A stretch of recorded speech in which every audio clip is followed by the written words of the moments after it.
start will get themselves to 7-8. They hold on to win here, and the New Orleans Saints, after a 5-0 start, having won only 2 of their last 9 games, it looks like they are headed for yet another defeat. Mike Buck starting for the injured Wade Wilson. Wilson out with a knee injury. Steve Walt coming in for Buck to start the second half, suffering 2 interceptions for touchdowns at the hands of Eric Allen.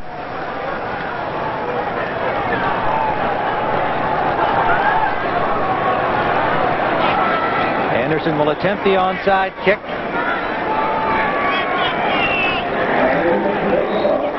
Saints are all lined up to the right side. Eagles with their hands team waiting for it. Williams is the man who has it, and he made sure. Good solid grab. And so the Eagles will have the ball and the first down at the 43-yard line of New Orleans. Eagles at the 43-yard line of New Orleans. 2:17 to use up. The opportunity to keep their slender playoff alive. Herschel Walker, 5, maybe 6. Pulled down by Othello Henderson and Gene Atkins, and we have a timeout with 2:03. 2:03 remaining.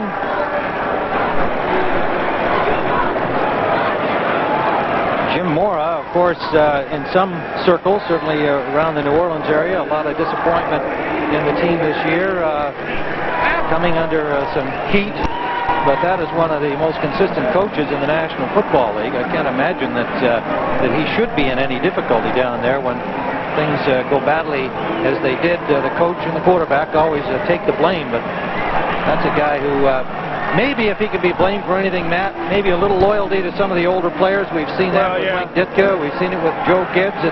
It's hard for coaches who have had success with players as they start to fade a little bit. And this team is getting a little old, and they have some things they need. They have to address the quarterback issue. They need a quarterback.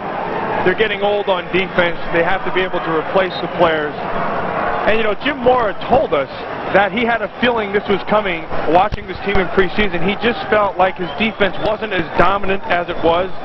He had hoped, though, that they could put together some early wins and then stay with it, and they have not been able to do that. Well, and I guess it's easy to say and probably correct. They should never have let Bobby Hebert get away. It's not a reflection just on Wade Wilson, but you know, that decision and the financial battle they got into has proved to be costly, especially when you look at Hebert's year in Atlanta. 1:57 to go. We'll be right back. On their way to a victory here over New Orleans, and just quickly, they are still alive for a wild card berth if these things happen. They got a loss from Chicago today. They need the Bears to lose again next week. They need Minnesota to lose tonight and next week. They got help from Atlanta today because they lost to Cincinnati. So they need another Chicago loss. They need 2 Minnesota losses, and they have to beat the Niners next week. That's a tall order, but who knows? Here on the 35.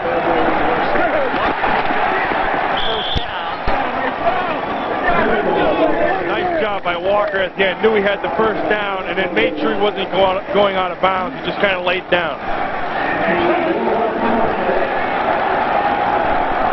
1:38 and counting down. And the remainder of the faithful here at Veterans Stadium enjoying this gutty effort, opportunistic effort on the part of the Eagles today. The 27-yard line.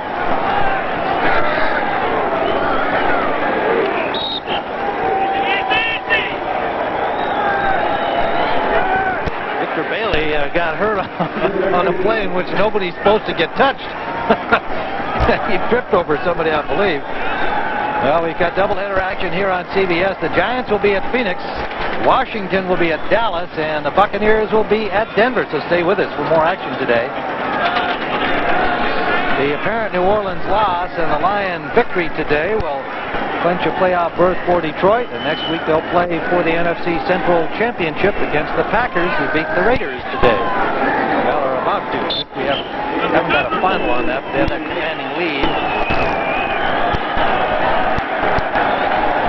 some things have been cleared up this afternoon. Central yesterday, the Bills today clinching the East in the AFC. And the Chiefs, if they should win their game, will clinch the West Division of the AFC.